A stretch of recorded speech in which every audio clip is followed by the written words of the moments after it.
I'm Gerard, she's Candace, that's Mick, and today we're talking Tim Dillon on Joe Rogan. We've got Theo Von, Duncan Trussell, we've got advice from the streets, Frisky Grandpas, but first, let's see what's going on with the crocodile hunter.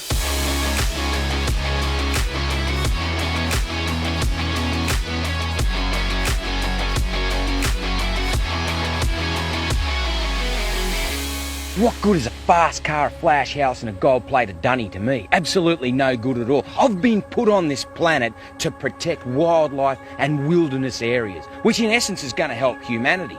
I want to have the purest oceans. I want to be able to drink water straight out of that creek. I want to stop the ozone layer. I want to save the world. And you know, money's great. I can't get enough money. And you know what I'm going to do with it? I'm going to buy wilderness areas with it. Every single cent I get goes straight into conservation. And guess what, Charles? I don't give a rip whose money it is, mate. I'll use it and I'll spend it on buying land. The great Steve Irwin, Candace, what are your thoughts? I love all of his clips. I'm so glad that it's popular on social media again. And I think the first thing that I think about when I see that clip is how polarizing the topic about climate change or global warming or anything about the environment has gotten. Now, I by no means am like a doomsday apocalyptic, humans are causing mass amounts of climate change. I'm not in that camp at all. But I do think that if there's anything that we can do to just like be more responsible and not treat our planet like shit, we should all be on board with that. But because it's gotten so polarized, it's like the right kind of denies any responsibility. It's just like won't hear it, won't talk about it, instead of saying like, no, we should be putting money into these resources and finding different options that maybe aren't so bad for our oceans and wildlife and all of that. So you know what I mean? Just like we all live on the same planet, we should care about it. So let's not make it political. Amen, sister. Yeah, 100%. but then play devil's advocate on that. That just reminds me that remember when the ozone layer was a thing? But it did repair. When was the last time anybody talked about the ozone layer? The problem is those alarmists, right? Well, even as kids, you talk about, don't cry wolf, because eventually when there's a wolf, nobody will believe you. Yeah, so I think so many people have been saying that the end is nigh for so long. Well, did it repair, though, because we passed regulations that made us stop using so many like aerosols and whatever else it was? Like, it's hard to say causal, but if we know that this thing is probably not good for us or anything else, like, let's just not do it. I don't see a problem with regulation. Yeah, I think mitigating it as much as we can is, of course, the right thing to do. Right. But I think the crocodile hunter, Steve Irwin's, a national treasure. Yes. And I have a conspiracy. Oh. I think someone paid that stingray to take him out. Maybe Bill Gates, one of these guys. Bill Gates. You know what I mean? They didn't want him conserving. They wanted to keep fear-mongering. And you know what? They wanted the land to grow a bunch of soy. Yeah. That's a controlled They took energy our boy stingray. out. It took him out. Have we even seen the stingray? Were we positive it was a stingray? I'm not sure. I wasn't there.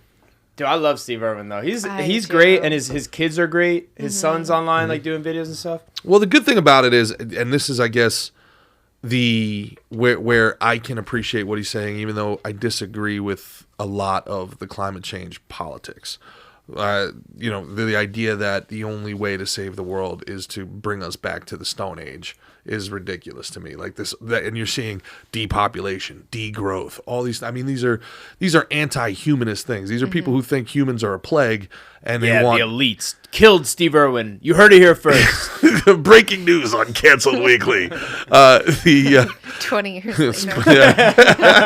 It takes time. It's like Biggie and Tupac. You know what I mean? They're just cracking down on that thing now. But the idea about him using his influence, taking money, and then being proactive in it, not just being an activist for clout, definitely not trying to become, a profit monger. Greta Thunberg. Yeah, exactly. Greta Thunberg. Or like BlackRock, where they're like, Exxon's evil. You guys got to stop drilling for oil. And then they get everybody to march out in front of Exxon. And Exxon's like, fine, I'll stop drilling. And we're paying more money for gas. And then BlackRock turns around to China and they're like, what you guys should do? You guys should drill for some oil over here. They're not drilling anymore. And then China just takes over.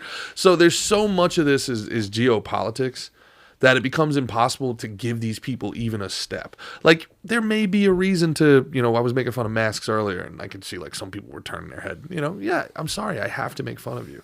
Because it became, you guys became too easy marks. Now I feel like my job is to make you feel a bit of shame about that, so you're not as easy of a mark the next time. Even though, from my honest personal feelings, I don't give a shit if you wear a mask. If that's what you want to do, go for it. But I do want there to be a little bit of public shame about I mean, yeah, you're a little gay if you do it. Little gay? A little gay. It's a little gay. What's It's more? a little. What's more gay? You know what's funny? Joey Diaz had a joke where he's like, well, he uses the F word. Mm-hmm. You know what I mean? We can use F that. word you're not allowed to use. Oh, Right? So he's like, look, we didn't mean like that you were gay. We meant like that you were the type of guy who, when a fire engine came by, you covered your ears, stuck your fingers in your ears. You know what I mean? Like you're soft. yeah, you're soft. You know what I mean? Yeah. So yeah, you're I a would wussy. say like you're kind of a wussy. Yeah. You're too scared. You're a germaphobe. You're a hypochondriac. You're chill out, tranquilo a little bit, amigo. Like relax. You know what I mean? How does it work with who can say the word and who hasn't? I think you gotta like you probably have to like suck a dick to be able to say that word. Even her? No. She would have to eat a vagina, and then she could say it. So I'm allowed to say it. She can say that word. The word we're talking about is What word are we talking about? Oh, I'm not gonna say it. Oh, just because she it sounds like can. maggot. Just because she can. You can say rhymers to it. Yeah. I think. I don't I don't understand. know. Yeah. This is canceled weekly. We kind of toe the line and we find out when we get canceled. Maybe if it's just there's no hard F. Maybe it's agate. Gerard, I don't like that. Is it agut? What if it's in a different language? No. I think you could say fanuk. I think you can. Yeah. I think you can. You could say yeah. Yeah. We were talking about Steve Irwin before and like how his kids are online. They're a great follow, by the way. Yeah. But I remember one time his daughter was talking and she was like, Hold on, pause real quick. "Yeah, I see you got something to say as I'm talking." Real Go ahead. quick. What a wild thing to say out loud to my ears. Like, their kids are a great follow. Oh well, his son is like him junior. No, I get it. He's like, you know what I mean? But Like it's his just son, like the fact that that's not even a weird thing to say anymore. The fact that you're like, oh, his kids are like great a follow, like you're gonna follow them in your car. You should follow them around town. Kids are a great Follow them around town. I tell Watch you what, everything they do. that son of his can say the word whenever he wants. Anyway, as you were saying, As I was saying, his daughter was talking about animals, and she's like, "This is stingray. Stingray is very dangerous. Just ask my dad." Hey, but before G actually mentioned, Hilarious. you mentioned BlackRock, yes. and speaking of BlackRock, Tim Dillon and Joe Rogan have some thoughts on that as well. Whoa! Woo! The boomers will get on a BlackRock cruise with BlackRock shirts. The boomers, because one of the problems in the American real estate market is boomers will not sell their houses for anything under a $1.6 million profit. They just won't. They won't, because they like to lord them. They like to lord around them. They like to make their kids feel guilty. They like to go, you could never afford it. They like to tell you how cheap the house was when they bought it. And then this is every Thanksgiving or Christmas, somebody will go, pick this up for $200,000. Now it's worth 1.8. Yeah. And then it's their millennial kids are sitting there saddled with student loan debt. And the boomers it's their last fuck you before they leave the planet. Yeah. They're a spiteful generation of monsters. I respect it. But their last fuck you before they leave the planet is, instead of selling their houses for, I don't know, a $900,000 profit, they just won't put them on the market. Some boomers, which is hilarious, that we read the articles on my show, they're actually retiring to bigger houses. They're sizing up. It's sick. It's like insane. The most important thing for the boomer is to be right.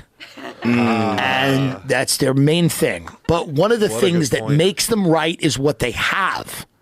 They go, well, how can I be wrong? Look at this fucking house. Look where we're sitting. I've got 13-foot ceilings. Don't tell me you know about Gaza. You don't. Man, that might be the smartest thing Tim Dillon's ever said. Boomers care nothing more Tim than Dillon's being pretty good, right. huh? I love Tim Dillon. Huge Tim Dillon fan. Huge Tim Dillon fan. Yeah, big fan. But he's right. He's absolutely right. I mean, these guys will sit, but also, all right, let's also give the boomers their just due. If you have that much equity in your house, why sell? You got all that credit. This is now. I'm gonna get on my. I like how he said 1.6, like 1.5 million, not enough. Yeah. I need an extra $100,000. This is one of the things that happened with our what they call it, the racial reckoning, and like everything that happened the last 3 years. was wild to me that out of all the things we were talking about policing, we were talking about inequity, equity, whatever. Credit score was never brought up. It was access to credit was never once brought up by anybody, which tells me that the banks were really behind the whole thing, to be honest, because there's nothing that creates inequality like credit score. Nothing. It's not even close.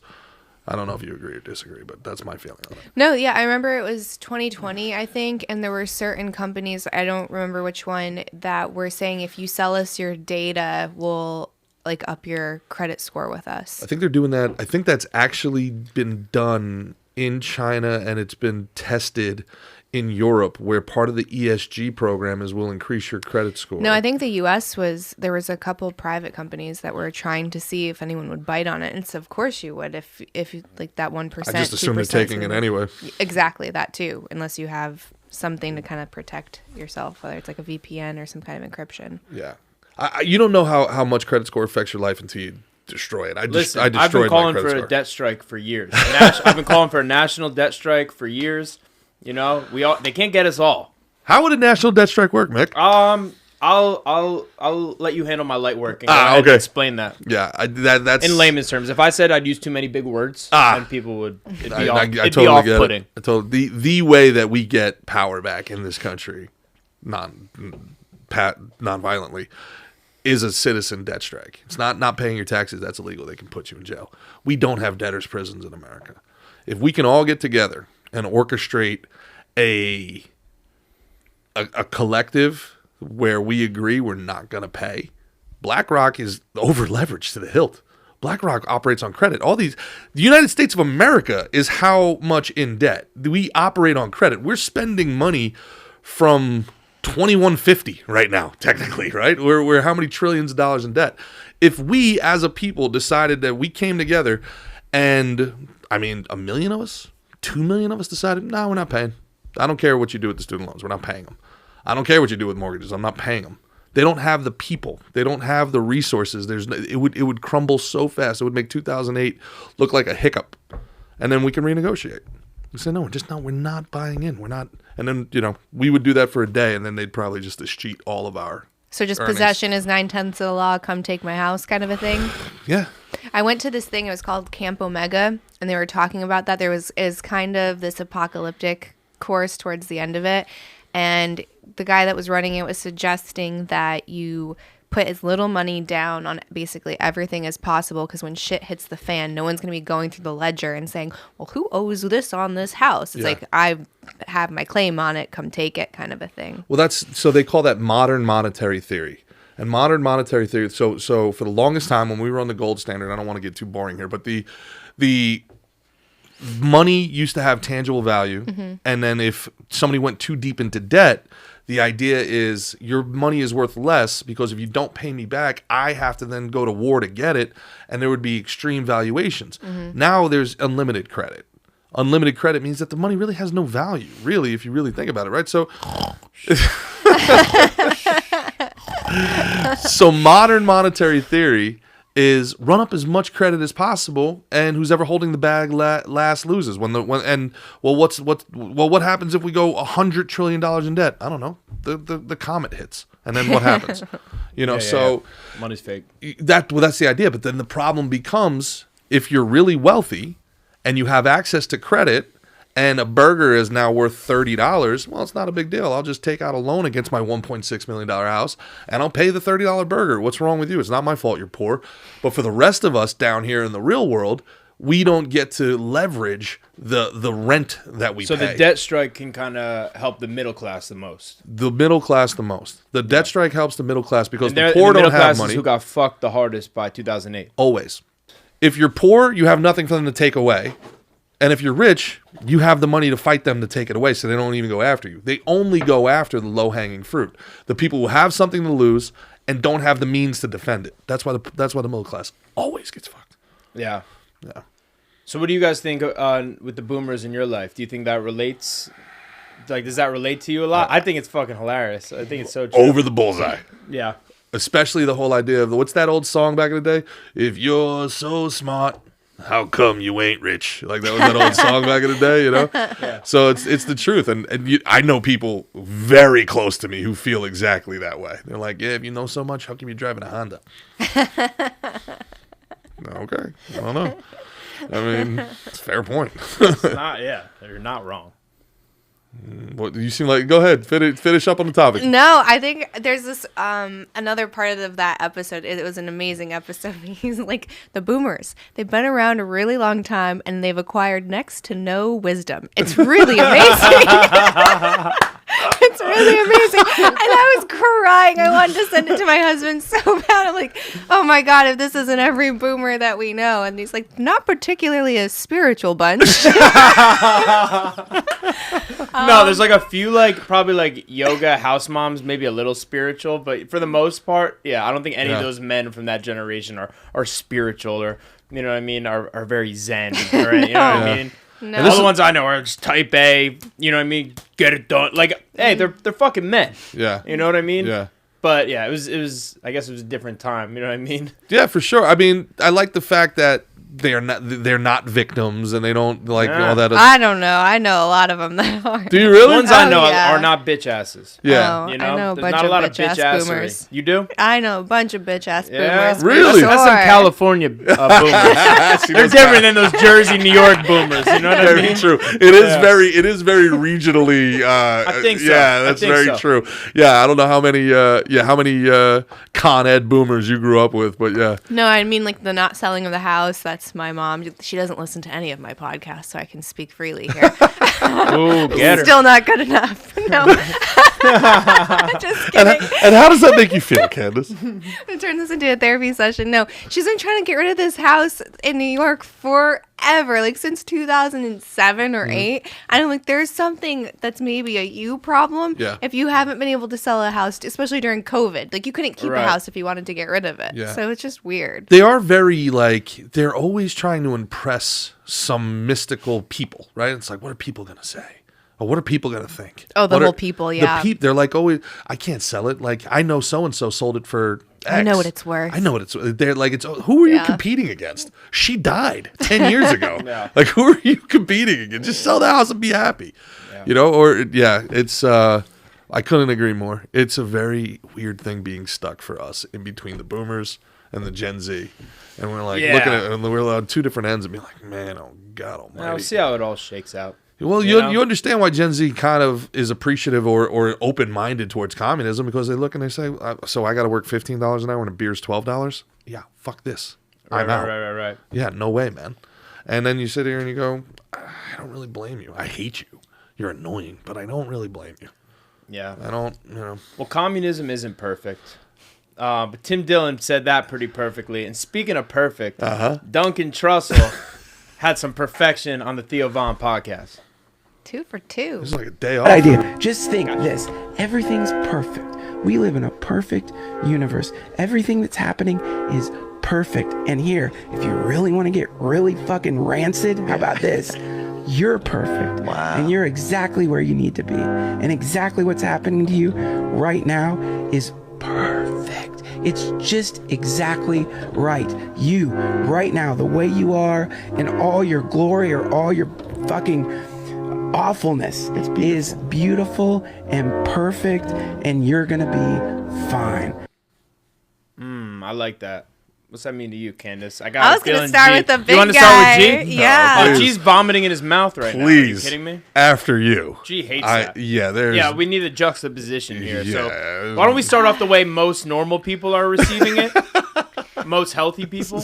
And then we'll go to the cynical, To the jaded. negative, jaded. Let me get myself centered here. There we go. Yeah. Center your zen, bro. Get a little Yeah. spiritual, you fucking boomer. So there's like multiple ways that you can kind of pick this clip apart. So the first one is to appreciate the human experience for the entire spectrum of it. You could be wallowing in pain, going through an immense amount of heartbreak, going through something that's just like devastating, but to be in that devastation and to just say, accept all of it. To practice surrender and say, if I'm going to have the high highs, I have to also be willing to have the low lows. So there's that spiritual saying, as above, so below. So you can only experience the peak as much as you're willing to experience the depths. So take all of it or take none of it. That's part of it. He's also Buddhist, so that's, you know, part of his mental model or spiritual model. And then there's also something that one of my spiritual teachers taught me when it comes to stuff like this. So it's, imagine that a guru sits down at a table with you and he gives you a piece of advice and he writes it down on a piece of paper, like, you are perfect, right? And he gives that to you. Well, imagine that you left that piece of paper on the table, you forgot it, you left. The cocktail waitress gets that piece of paper and she goes, oh, I'm perfect, because it says you are perfect. And then she passes it along. Well, that message wasn't meant for her or her friend or so on. It was meant for you. So we've kind of done this thing in spirituality where we've taken stuff that was meant to be for one person and just tried to blanket, like prescribe this to the masses, and it's not universally true. And I thought that was really interesting, because in the spiritual community you tend to see more of what Duncan is saying, which is you are perfect, accept all of this. And I think that there is some truth to that, but I also think that what my teacher was saying feels more true, which is, you know, everything should be more specified to the individual and not just cast to everyone. Because I mean, if you give that statement, you are perfect, to someone like Dahmer, now you're in a bit of a pickle. Right? Like, maybe you shouldn't be doing those things. Yeah. So I think it's all of it. Yeah. You know, look, some people need to hear it. I'm good with anything that helps anybody improve themselves in the moment, right? Like, there are people that I know that have taken to like hardcore Christianity when they've come out of very bad situations, and they are better people for it. That doesn't necessarily mean that I am 100% on board with their transformation and their rebirth, but I support whatever helps them improve and become better people. If you need to hear that you are perfect to be a better person, good for you. I'm all for it. If that makes Duncan Trussell happy, good for you. I'm all for it. To me, that's the same thing as saying I'm a female or I'm trans or I'm this or I'm that. I don't have to engage in the performative nature of your fantasy for it to be true to you. Well, you're not perfect. Now, it's okay that you're not perfect. And if you need to hear it, that's fine. Your human incarnation is not perfect. So then this is where you can go even deeper, right? So you are not this flesh suit. You are not the conditions. You are not society. You are not your programming and how you were raised and all of these things that we now call personality and your perspective. If you take it all the way back to when you were a fresh baby, and if you want to get weirder, like when you're just a soul before you come in, that essence, that I think is what we're talking about is perfection. So underneath all of this muck that we call human and this 3D experience, like your essence is perfect. And I think the goal is to try to strip away the proverbial onion and all of the gunk that is part of being human and try to just get more to like your soul. Who are you at your deepest level without all of the baggage? You know, I feel like with like taking like psychedelics, like mushrooms and stuff like that, it does kind of strip you down to that. And the overwhelming feeling I've always had whenever I was like on mushrooms or whatever, it was the best. First of all, it was the most happy I've probably ever been. And you get the resounding feeling of everything's all right, everything's perfect, everything's taken care of. Everything's gonna be all right, always. You know what I mean? And the fact that we're 1 in a billion or something like that chance just to be alive, you know what I mean? To be one of the sperm that eats the egg. That's exactly how I didn't go to science class. That's exactly I didn't how go it to science class. Yeah, I know. That was an Always Sunny joke. That was an Always Sunny joke. I'm not retarded, guys. Any multiple number of sperms could have gone up there and eaten the egg. There could be so many dads. No, sperm doesn't eat the egg. It doesn't eat the egg and grow strong and become a baby? You know, Mickey, it's okay. You're I need to eat the egg for nutrients. And then, you know, and then the store comes and brings the... Never mind, guys. I don't want to get into it, but the point is... the fact that we're alive is pretty fucking amazing. You think... You look at us on this earth, and you think... Zoom out and think of the moon. You zoom out, think of the sun. You think of all the planets, and then you think that we're just one of how many galaxies. And, you know, we went over it a few episodes ago, actually. We're so small, so insignificant, but we get worked up about all this little shit. Oh, I'm fucking late. You know what I mean? Like all this stuff we get all worked up about. Just relax a little bit. Tranquilo, amigo. Or enjoy you know, this life. Enjoy this life a little bit. Or be on time. Enjoy this life a little bit. Sometimes. Yeah, but don't, you know what I mean? Like, you don't got to kill yourself over those type things. Enjoy your life, whatever it is. That's one example. I'm going to disagree, and this is why. Because if nothing matters, then nothing matters. If nothing matters, then why not just turn this into Grand Theft Auto and accumulate as much of what you personally want? Because Well, hey, do it's you okay, want matters. to spend your time in a box? Well, so the only thing that matters, so the only thing that actually matters isn't doing wrong, it's getting caught. No, I didn't say that. I just gave you one. I know what you're doing right now, and fuck you, because you're wrong. What I'm saying is, go easier on yourself. Everybody out there, we put a lot of pressure on ourselves unnecessarily. When if you just be and just do and kind of take a little bit of that I'm enough. I'm good enough. I'm all right. You know what I mean? You believe in yourself. Have that own self-confidence, self-assuranceness. You don't need to always be looking for other things to either fill holes or, you know what I mean? Like you yourself is enough. Each person is super special in their own way. It's like snowflakes. Everybody's different. No one's the same. The fact that we're all different is what makes us all equal. You know what I mean? We all have something to offer. So you are fucking perfect. And if you're being yourself, truly being yourself, then you're being fucking perfect. Because if you're trying to be something else, then you've deviated and you're being something you're not. You can't be. I can't be the best Gerard. I can't be the best Candace. You know what I mean? I can only be the best me. May I posit that the two of you are good people, and that's why this works. I think there's things, I've sat through sales meetings where people are like, don't take no for an answer. And I sit here going, like, I feel like Bill Cosby should have took no for an answer. Right. You know, I see something like this and I say, look, you're good. And there's somebody that needs to hear that they're good enough. That's you have value, regardless of where your self-evaluation is, regardless of where you are in your ambitions, you have value in this moment. You know, there's incredible good in spreading that message.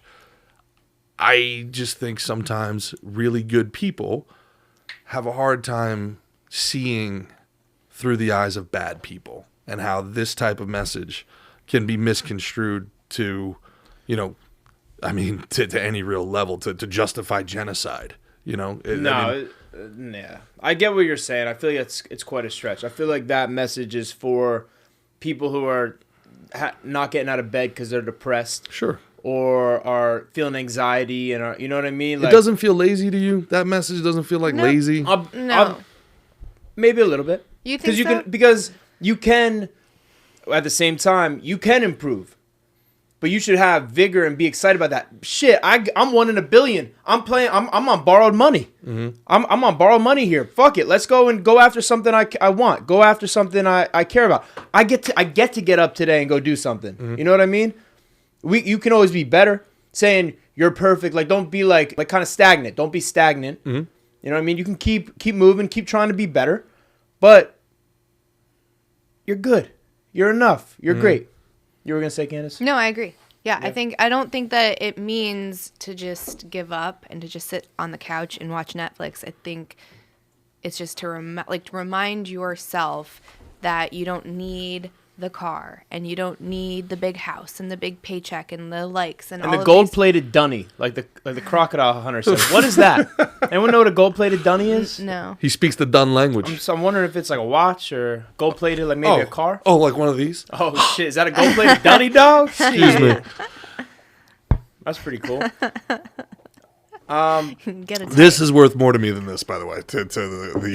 Yeah. Speaking of worth, and value, and money, some people can come on hard times, and roll the clip. Oh, stay home. Stay home, man. Stay home. Take it from me, man. This is hell. Rather be safe than sorry. Stay home, man. This shit's not for you. The street is gonna fucking fuck you up.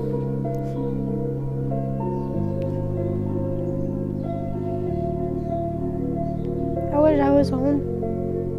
I wish I stayed with my family. I wish I listened. But no, I need to fucking accept the consequences and shit. Damn. Yeah, so for context, that's a 21-year-old girl who's being interviewed about being homeless on the streets and having some serious regrets.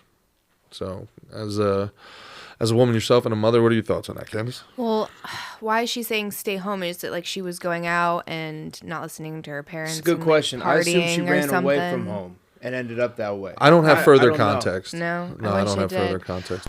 It sucks. I mean, when you see we have like a decent homeless population that's happening here where we live, and they just cleared out America? Yeah, well, no, it's everywhere. in North Carolina, and they just like cleared out one of the places that they all kind of camp. And my husband and I are like, where'd they go though? Like that, it was starting to get pretty big, and it's hard because you have this paradox where you see that was someone's kid, right? Like that's someone's son, someone's daughter, and then also they're an adult. And they are responsible for the decisions that have led them there. And it's not lost on me that there is probably a percentage of those people that it is like a black swan event and no one saw that possibility coming. But from what I have seen, especially the work with Michael Schellenberger, is almost all of it there is drug abuse. Drug abuse or mental illness. Right. Or some combination of the two. Right. And he even pushes back a little bit and he's like, drugs. So I think I see some drugs in her. I don't know what I'd be looking for, but probably. I mean, at least according to like all of the research that people like Michael Schellenberger have done. And it's like, well, what do you do? Like, you have compassion for these people, and that sucks. But also, there's the side of personal responsibility, and I don't know. I've never been addicted to anything, so I don't know what that is like. And then what do you do? Because they're still people. No, I have a lot of feelings on that. I have family members like who've suffered with addiction. It's in my family. It's it's easy for people to be like, just don't take drugs, asshole. You know what I mean? That shit's a sickness. You wouldn't be like, just kill the cancer, dickhead. Yeah. You know what I mean? Like it's something that's in people, and it's like you can see that person go from one person to an alien, someone you don't know, when they're in like the throes of that addiction. My buddy described it as imagine having a stomach illness, imagine having diarrhea and just being like, dude, just don't shit. Yeah. Like, just come on, be an adult. No, it's not. Don't make poo-poo. Yeah. So that part's tough. At the same time, if you never try anything, you know what I mean? You can avoid that completely. You know what I mean? But it is a something that's inside people, and a lot of times people will find something. Like me personally, I have that little bit of that, that extremist thing, maybe addictive personality where me, like I put it to something productive, luckily. You know what I mean? But I know a lot of people in my family who didn't. And it's fucking tough. It sucks, and it takes like a lot of strength to get out of that spot. I assume that this girl, and again, we're making assumptions here, assume that she, liked to party, left home, didn't like the rules of her parents, ended up on the streets. The shit that could happen to her there breaks my fucking heart, because that girl's probably been assaulted, probably been sexually violated. Not to speculate, but there's a probability. That's very prevalent. That's very prevalent. It's fucking, not to be, people are fucking animals out there. People, it's rough. You were talking about that Chaz Chop thing. Chaz Chop. Those people they were acting like fucking animals, raping and killing people. It's what is it in Vegas where the flood drains are? It's very bad as well, and that's been documented on Vice. But L.A. fucking the Skid Row, like it's not a place, but at the same time, right? And now this is what I personally struggle with as well. And there's really two different avenues. I was in New York. I saw a fucking bum raping a bum. Yikes. I don't know if the one dude was asleep. Oh my god. But I don't know if it was two dudes. Oh my I don't know God. if they had like an arrangement, if they were a couple. Yeah. Can't really say. The dude looked passed out, and the other dude was fucking doing his thing to him. Whoa. Yeah. I'm just saying it's a different. Throw like a rock at it or something, or like two squirrels maybe they run away. I beat my horn, and then I ran them both over. Gotcha. Yeah. Grand Theft Auto style. Well done. Yeah. Two less. Does that mean he can say the word now or no? What are the rules here? Because I saw it. She intervened. Technically, you Listen, were a part of it. I think if anyone says the word, anyone can say the word, and that goes for all of the Ooh, that's a spicy You topic. think that you could just make, and you think that any mouth noise Should just be. It's just a mouth noise, right? Words matter. I think that they have an effect. I think when there's a collective agreement on what that word means, that matters and that holds a weight. However, I'm not going to treat something like Voldemort and not say it and give it even more. So just one fucking said that? I Well, said Voldemort? it. With Yeah, a said hard Voldemort. R? With a hard R? Fuck me, dude. Whoa. Whoa. Bunch of fucking Harry Potter nerds. Oh just my God. slam their computers shut. Yeah, right? Anyways, Fuck you, cancelled weekly. Cancel Weekly. have you now. seen the new rave? It's Canceled. like when you're in your 30s and you enter a rave and it's the Harry Potter rave. Yes, I did. They're all It's dressed so up and good. shit. Oh, Yeah. well, yeah. And then the giant owl, but it's like, when I make my first move. And it's like, dun, dun, dun, dun, dun, dun, dun. And then people are just like jamming out. And it's Harry Potter. You'll check the queen. It's so good. It's so good. We're gonna have to pull that up for a future Yeah, episode. we'll do it on next week's episode because it's so good.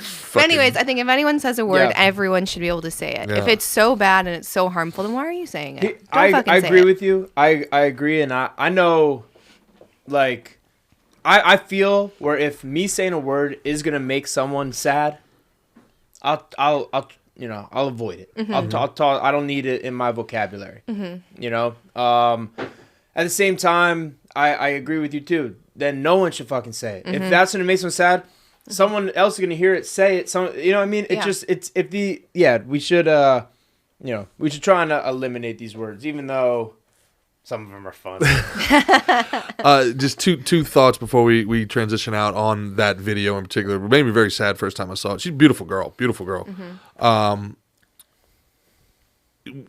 Circling back to what Tim Dillon talked about with the boomers and their accumulation of the homestead, there's also this pressure on them to like kick people out of the house, and there's pressure on people like, hey man, you're 23, you're still living at home, get out of here, right? Yeah. So they've accumulated all of this space, and then there's this external pressure to get your family out. And I can't help but think that there's something nefarious behind that.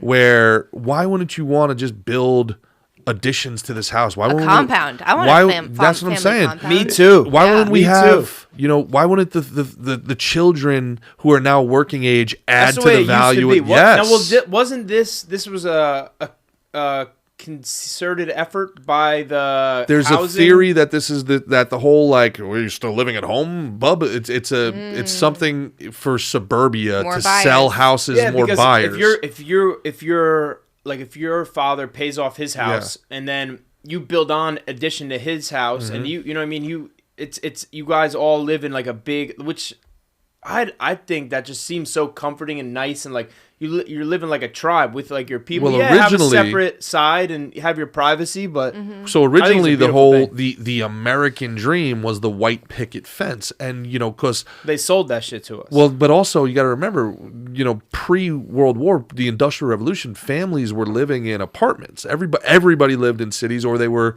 on a farm, right? So then when the cities became the suburbs, and now instead of selling, 30 acres to one family, you're selling 1 acre to one family. The idea was like, it would be great if you moved your mother in next door. She'll love you then, and it's like, so the whole family becomes the cul-de-sac, and that's my wife's father over there, and there's my sister over there.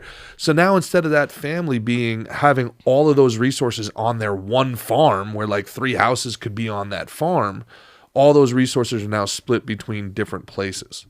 And now it's never been confirmed that this was like some backroom deal where the Illuminati got together, but it seems like the marketing was really pushed towards, hey friend, it's going to be hard for you to have sex with you. The whole sexual revolution thing, some of the nefarious things behind it. Yeah, it's the gonna money, fuck the up your drugs. pussy game Yeah, if the you got summer your love. mom in the room next door, you What know what I mean? your parents want you to go to church on Sunday. How are you going to be fucking your girlfriend next door? You gotta get your own white picket fence. Yeah, and now you extrapolate that out to our generation, and you're looking at it where there are people like her who are living in Brooklyn, paying $2,000 rent to live with 6 or 7 other people who aren't their family.